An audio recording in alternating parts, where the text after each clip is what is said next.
Welcome to The Disruption Is Now.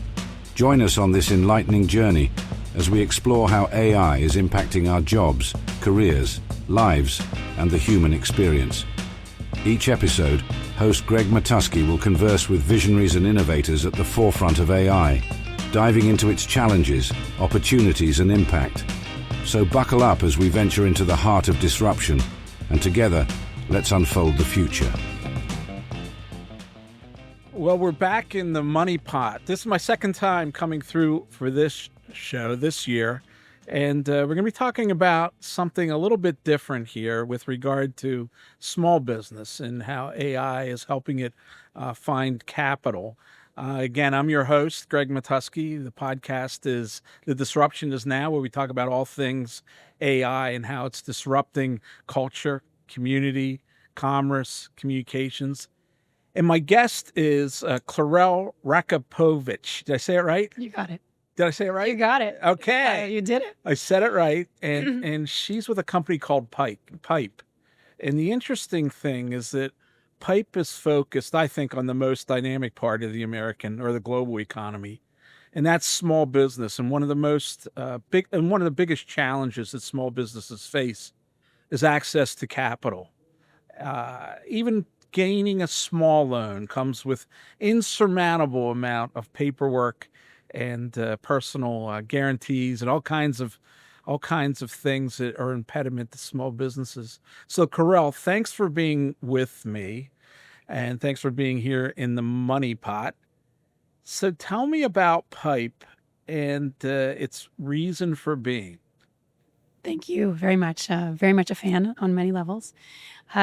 The reason that Pipe exists is because there is an unbelievable gap in terms of what it is that small businesses are able to do without the access to capital. You probably well know this. Today, 40% of the U.S. economy is run by small businesses, but only 4% of bank funding is provided to small businesses. That's a wild number. Say that again.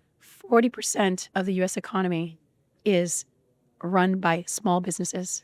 4% of that funding from banks goes to small businesses. There is a huge disconnect between what is powering our economy and what it is that we can do to help those businesses to continue to and to grow. And being a part of that community as I am, I thought for years that capital was beyond my reach and I would be destined to bootstrap my whole life. I never even went to a bank. And then I had the good grace of having a family office invest in my company. And I realized the power of capital. It was kind of like a blind spot. I didn't realize what this gave you, not just in resources, but in a mentality that you could go into a negotiation from a point of strength instead of a point of desperation. And small businesses, they don't have that. I was going to tell you, Greg, if you remember anything from our time together today, it is truly that small businesses need to know that they are worthy of this capital and that it is not whether they have a credit score or they have $50,000 to $200,000 in their account. It is the fact that they have the revenue, they have operations that they run really well, and that at the end of the day, that is their collateral.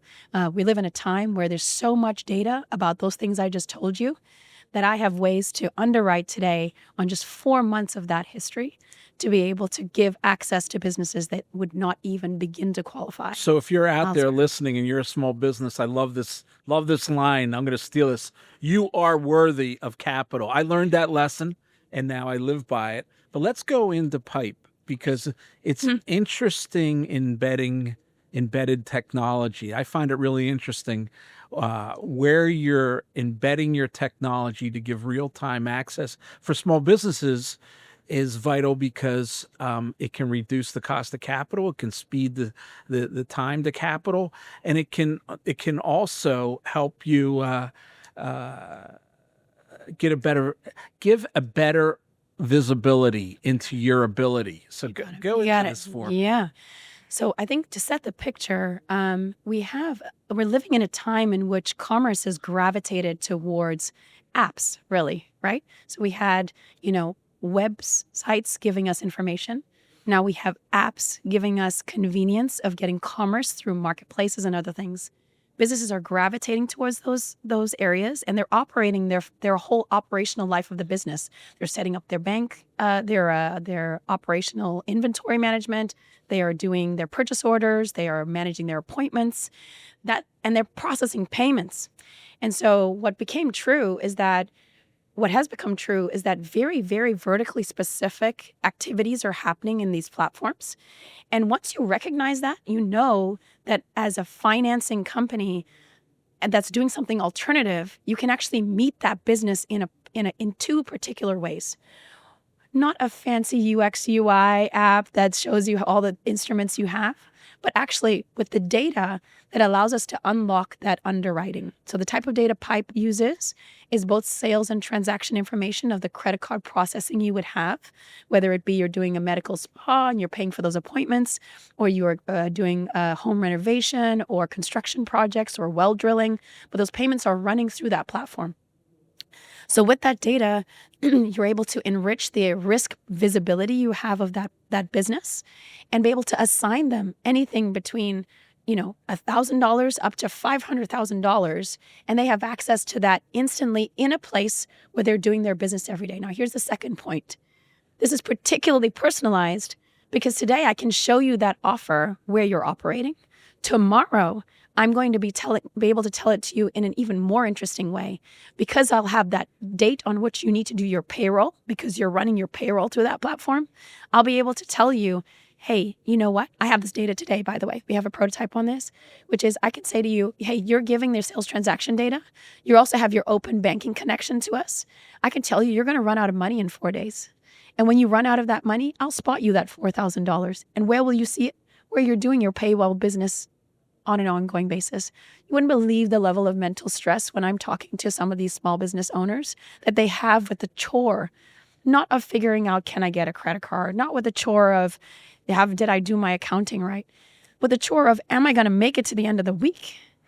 And that is a level of, in a sense, predictiveness and autonomy and freedom that I don't think we've ever been possible before. Now, how does the merchant work with you? Where do they find you? Yeah. Do you have partners or is Great it? question. Yeah. So the Pipe is entirely about embedding that solution into partner platforms. So examples of partner platforms would be Uber Eats. So this is a platform, it's one of the largest in the world. We're working with them around their restaurants and being able to give restaurants, which by the way, on average in the US have 3 to 4% margins. So you miss the ability to pay a bill. You miss the ability to pull in some sales on something because a fryer broke and you are not able to proceed. And so this is very vital capital. So we meet them right in that manager portal or that admin portal for Uber Eats restaurants. And the business owner can take that capital in 4 clicks. What we're doing is we're getting the payment transaction data on the back end, and we're underwriting that information without that business seeing that. We're presenting them with $100,000 offer. That offer, because we have their KYC and KYB information as well from Uber Eats, we run those checks in real time to be sure all that is accurate. And I'll talk to you a little later about agents that are helping us to do that, and make it even faster. And once we have that, that is happening within minutes. And they're saying, yes, I'd like to take 100, 25, whatever they need. And by the way, they can come back and take it again. That then gets pushed into their bank account right away. So without a credit check, without a personal guarantee. So talk to me then about how you have to change your management communication style so that you can continue to operate your business when the time comes to have to pay back the credit line or the money, the capital. Great question. So I think that's the part. I mean, we were joking about this a little earlier. Lending is about giving out money, but it's also about getting it back. But specifically for the business owner, you want to not have to think about that in some way. So the uniqueness about what Pipe is doing is we're offering right now a merchant cash advance product. There are other products as well, which are a bit different, but I'll share this merchant cash advance one, in which the momentum of your business we follow. So you can be getting a 10% fee on a loan you're taking, whatever it is. And no matter what your sales are in a given day or month, we'll only be taking 10% of that.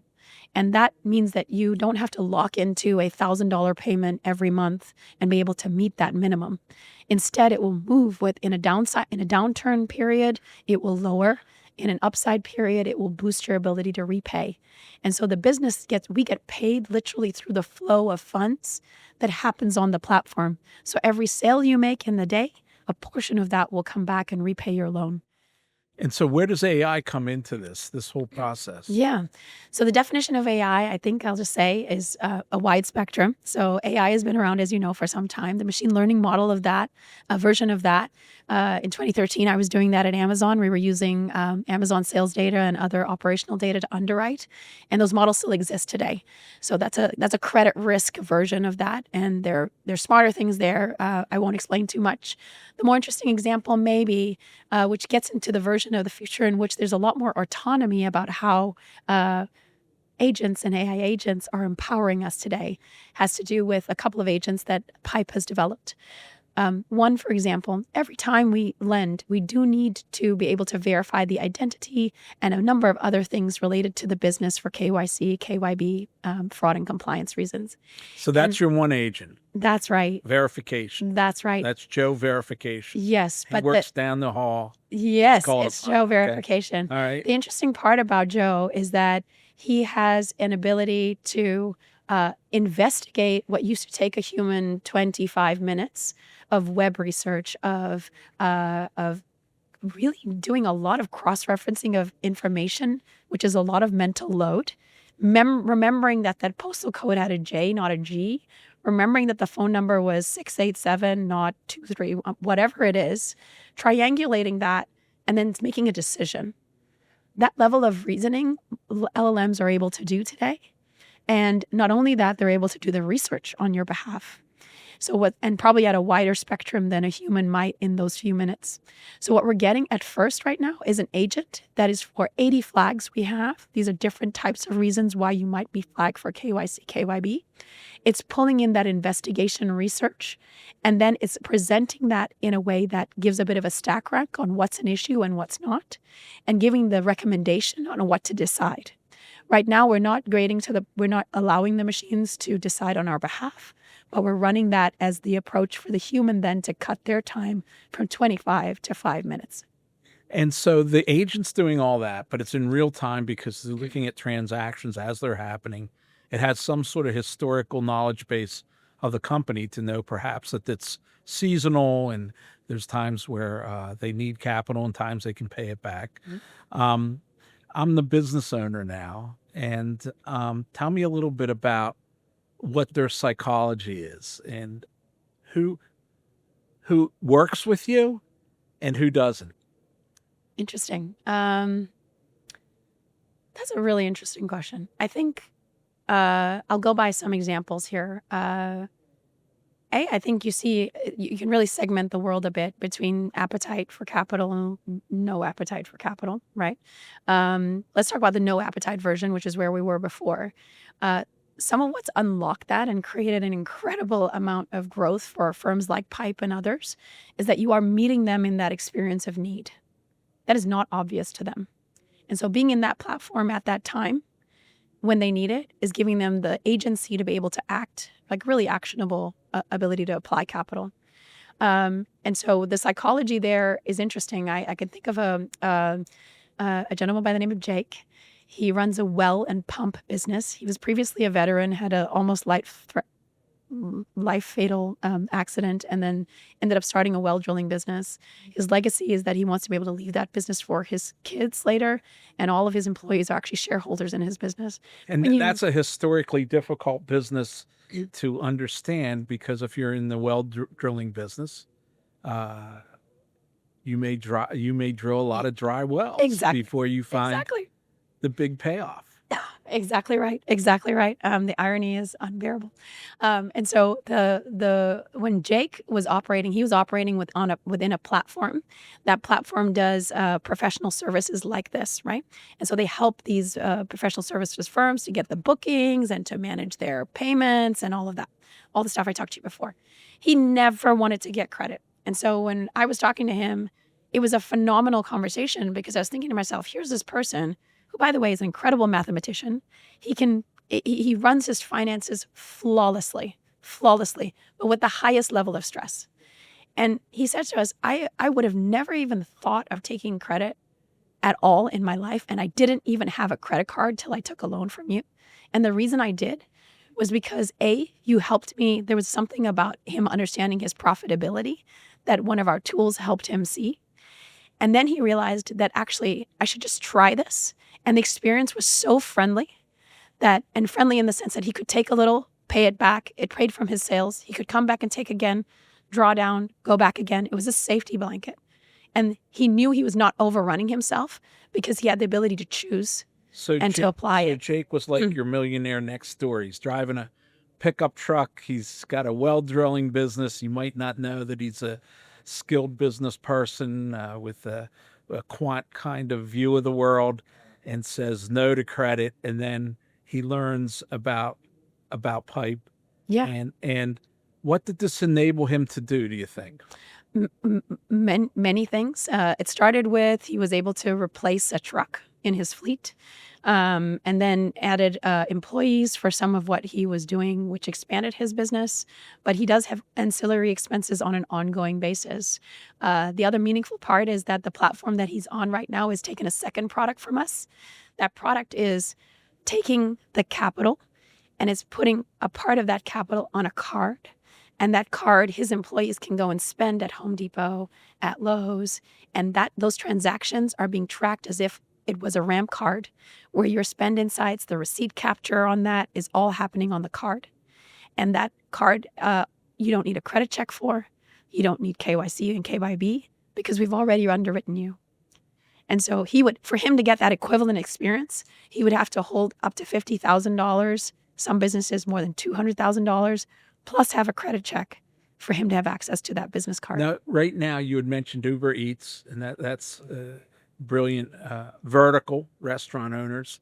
Are you working with any of these small business apps? For instance, there's small business apps that enable and help gutter replacement businesses they do their marketing, their emailing, their local web SEO, those types of things. Do you have any of those partnerships in place helping those verticals? Yeah, so the platform spectrum is very wide, and we're able to, the reason we're able to do that smaller level platform is because you can literally start with Pipe in an afternoon and 4 hours of engineering time, or you can just directly have us host the information for you of the underwriting and the application experience, and that will look exactly like your website. So there are multiple ways that can become reality for the platform, no matter how large or small it is.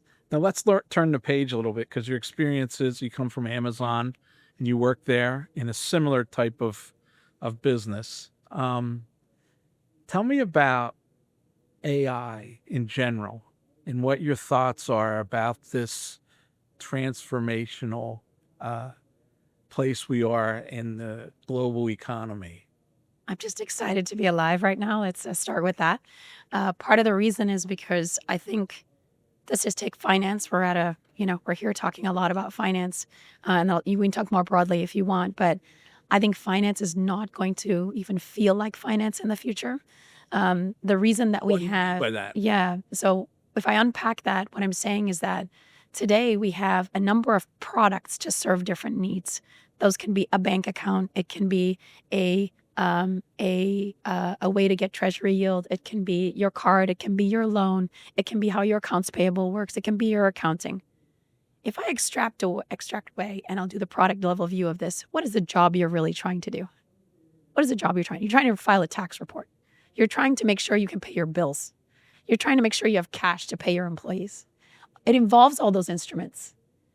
What AI is able to do today, and by the way, this is stuff that I'm working on, but then I was at the RAMP CFO conference last week, and what was that conference? I'm sorry. It's a RAMP. Gotcha. They had a CFO conference, and so I was there last week.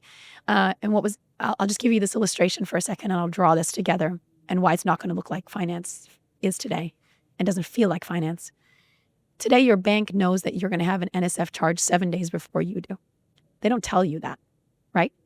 But We have so much information that stat came up at Ramp. I have so much information today that I can predict your bank balance daily. Now, what does that mean? I can do a lot of things with all those instruments I just told you. I can look at your bank account. I can move money between your bank accounts if you let me. I can use your credit card that I've just issued you. I can look at your accounting and see whether your purchase order is going to come 2 days from now. So do I feel comfortable to give you that $4,000 or not? Now, someone needs to orchestrate all of that. Today, that's the business owner, right? Yeah, it's the CFO in a big company. In the very micro business, it's literally the owner. And that's the stress they carry. That is going to become autonomous.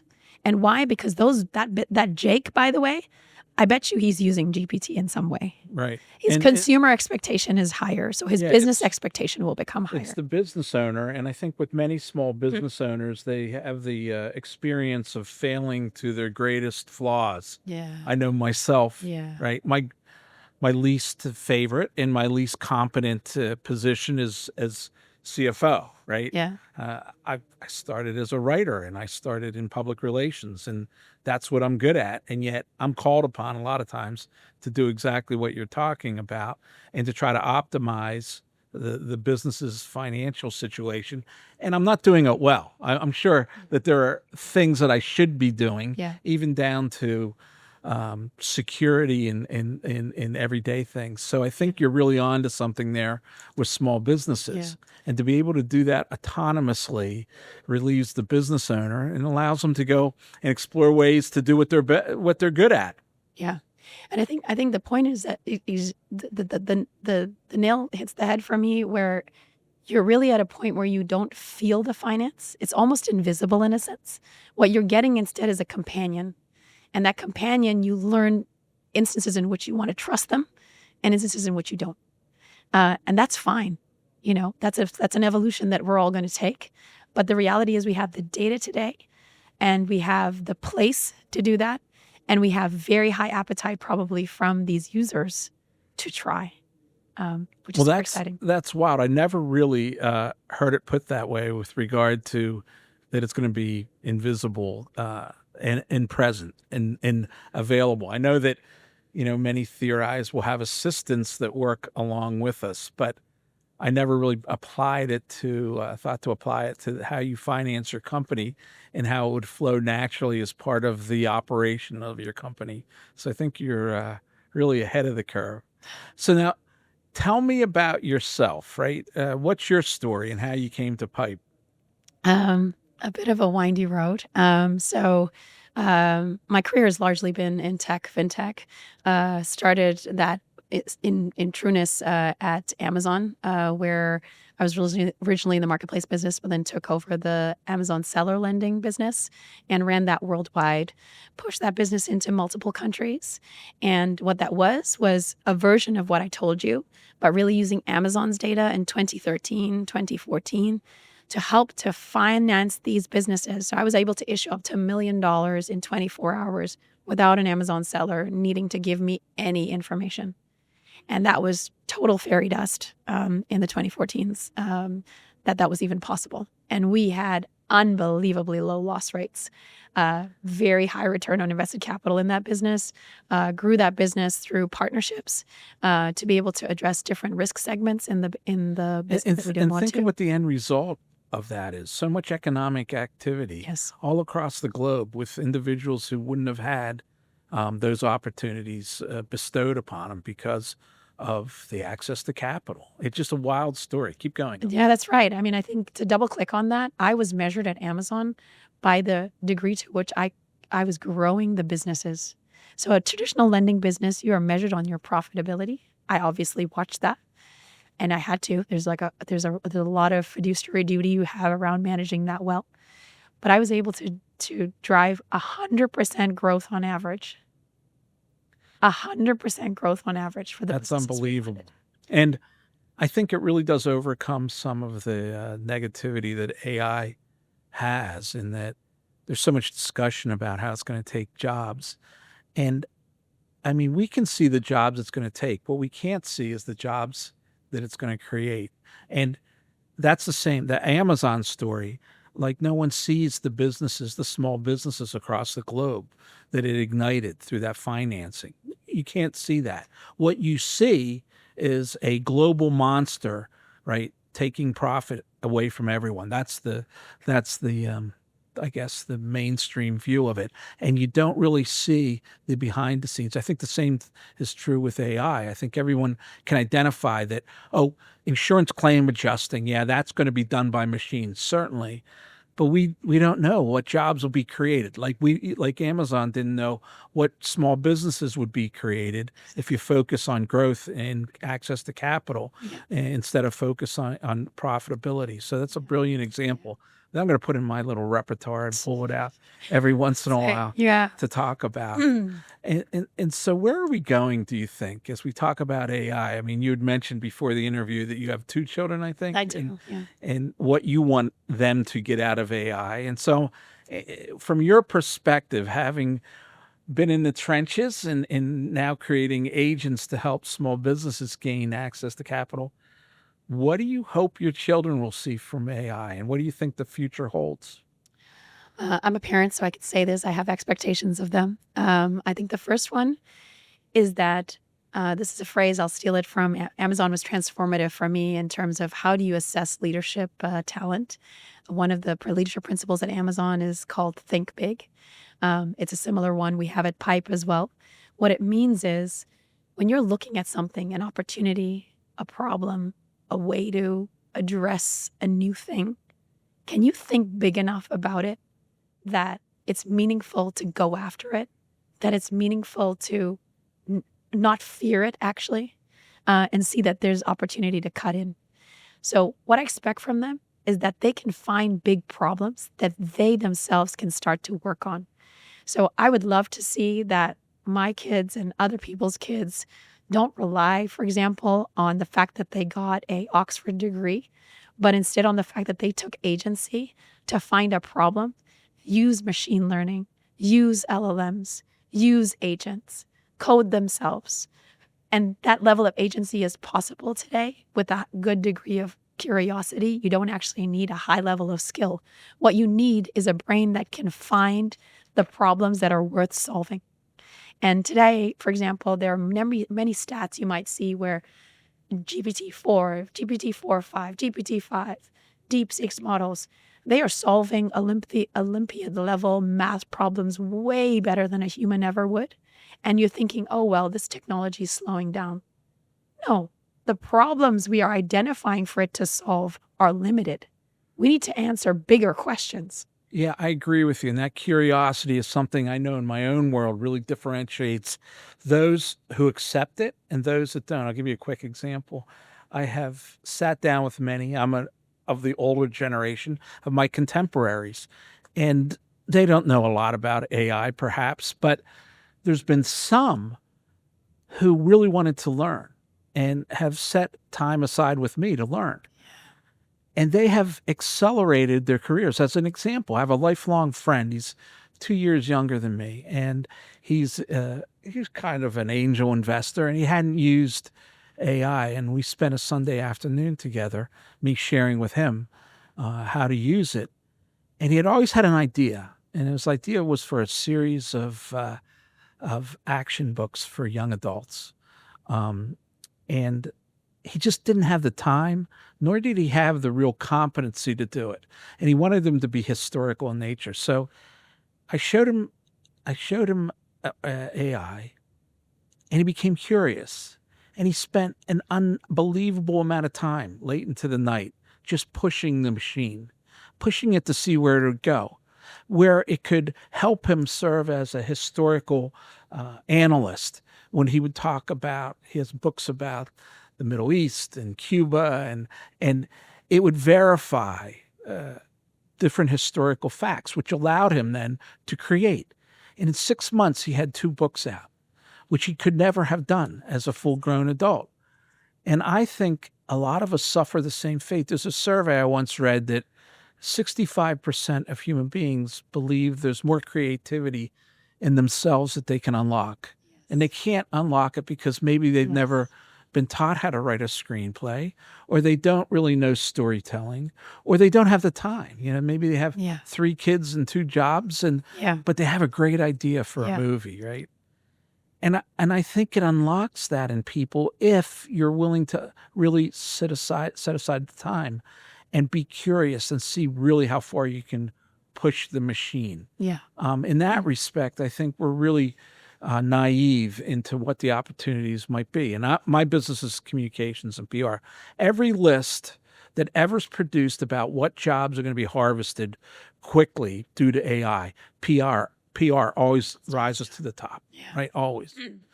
But what no one sees is I think there is a huge unlocked demand for highly personalized communications.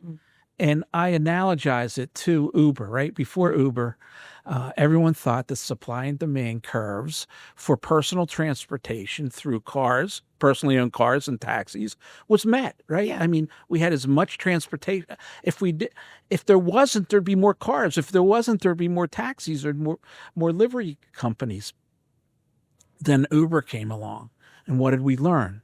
I think we learned that there's a huge pent-up demand for personalized, customized transportation. Yes. And I think the same thing is true in communications, that there can be things done that were never conceived of. As an example, I always bring this up.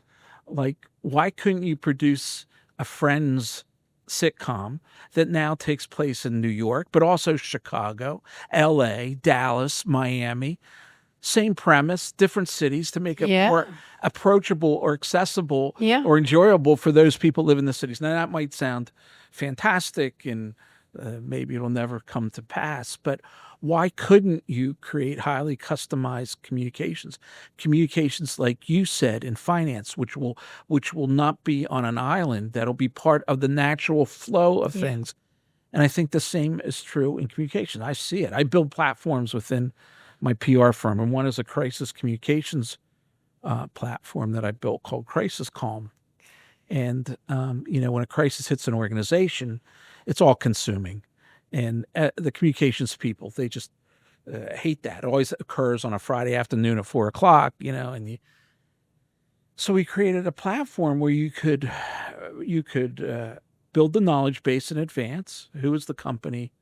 What are the scenarios that could potentially they could face? Who are the spokespeople? Who are the stakeholders? What are their points of pain? And then when a crisis hits, you just identify the crisis, identify the risk. You put in who the stakeholders are. You put in what tone you want, and out comes a plan in 5 minutes. I mean, it's not brain surgery. It was trained on hundreds of crisis events that we pre-fed it.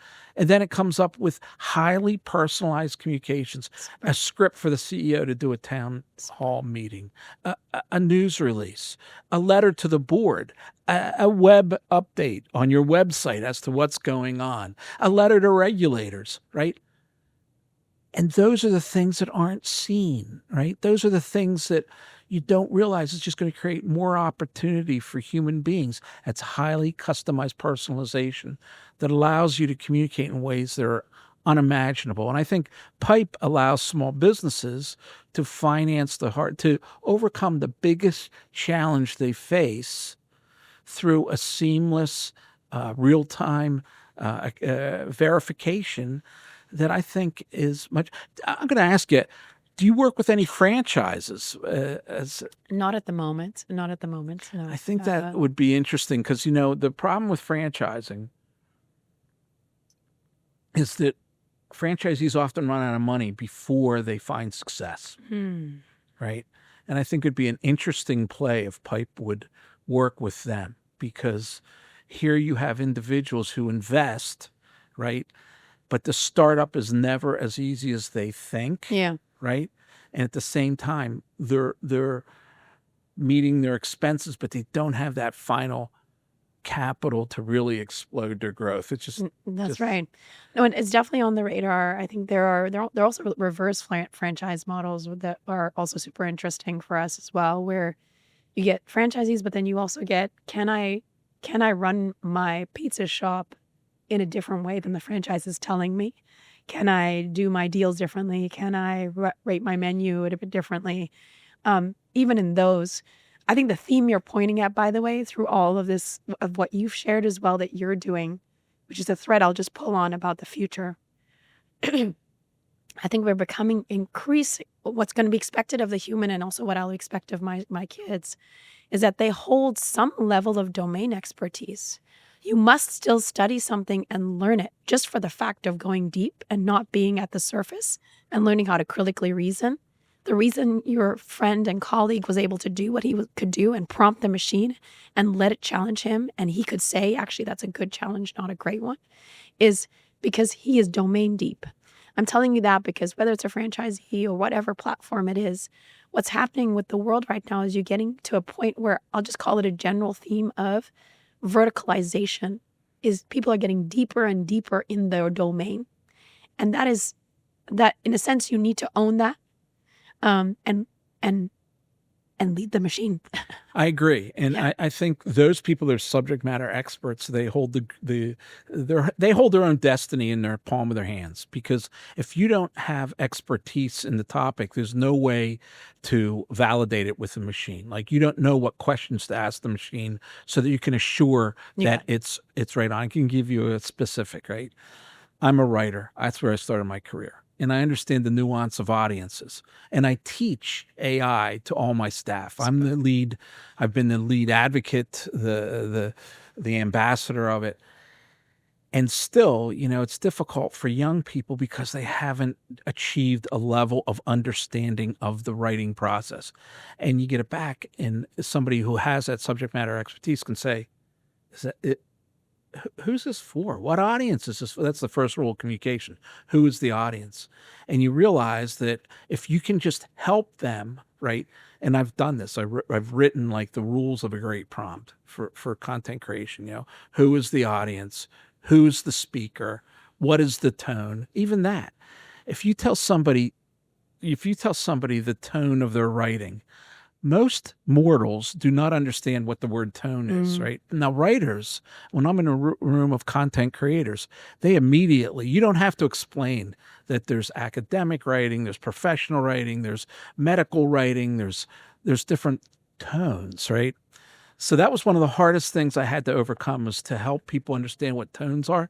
And I did it by feeding it into ChatGPT and getting back 20 different tones, right? Interesting. And then I ask it to identify, here's a piece of content, write it in a academic tone, right? Which in the academic tone, it's, let me tell you what I'm about to tell you, and then I'm going to tell you. Yeah. And that's what you will learn from this paper, which is not a business tone. You would never say in an email to your colleagues, well, you will learn in this email. No. You would say, here. What you're getting at, Greg, by the way, is something that is maybe it's just one of my hyper-personal controversial opinions, is that I really want AI to break education, because exactly what you're teaching, by the way, is possible. That student you have could probably self-serve on educating themselves, because these models have so much access to versions of things.